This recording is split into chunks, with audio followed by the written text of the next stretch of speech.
கம்பெனிசைடு Setu from Coimbatore. இப்போ என்னென்னு பார்த்தீங்கன்னா, இப்போ இவே பில்லில் போட்டு போகும்போது ரோயிங் சோல்ட் அத்தாரிட்டிஸ் நிறைய பிடிக்கிறாங்க. இப்போ அதில் வந்து அண்மையில் நடந்த ஒரு அருமையான சம்பவம். இப்போ இவர் வந்து ப்ரொப்ரைட்டரி கன்சர்ன், இவர் வந்து கெமிக்கல் மேனுஃபேக்சரிங் பண்ணுறாரு, ஜிஎஸ்டி ரெஜிஸ்ட்ரி பண்ணியிருக்காரு, முறையாக ரிட்டர்ன் தான் ஃபைல் பண்ணிட்டார், எந்த தவறும் கிடையாது.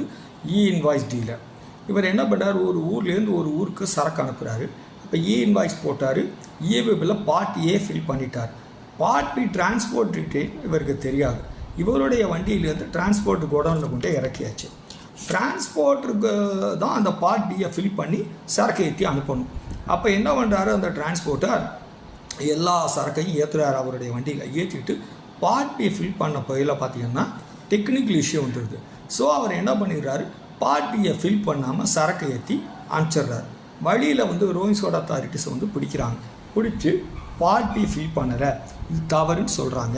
ஆனால் அவர் முறையாக இன்வாய்ஸ் வச்சுருக்காரு, இவியில் பார்ட் ஏ போட்டிருக்காரு. உடனே ரோயிங் சோல்ட் அத்தாரிட்டி பிடிச்சி செக்ஷன் 129(3) பேனலைஸ் பண்ணுறாங்க. அதை எடுத்துகிட்டு அவர் அப்பீலேட் போகிறதுக்கு போகிறாரு. அப்பீலேட்லேயும் வந்து பார்த்திங்கன்னா ஃபேவர் டிபார்ட்மெண்ட் வந்துடுது.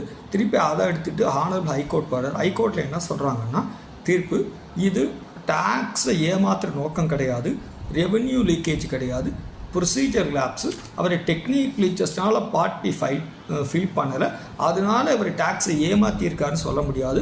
129(3) கலெக்ட் பண்ண பெனால்ட்டியை ரீஃபண்ட் பண்ணுங்கன்னு சொல்லி ஆனரபிள் ஹைகோர்ட் அந்த டிபார்ட்மெண்ட் அதிகாரிகளுக்கு உத்தரவு போட்டுருது. இதுலேயே நம்ம என்ன தெரிஞ்சுக்கலாம் அப்படின்னா, இவே பில் இஷ்யூ இருந்தால் நம்ம பணத்தை கட்டினாலும் கண்டிப்பாக அப்பீலேட் ஃபோர்த்துலேயோ ஹைகோர்ட்லேயோ கண்டிப்பாக நமக்கு ரீஃபண்டு கிடைக்குது. இதுலேருந்து தெரிஞ்சுக்கலாம். தேங்க்யூ.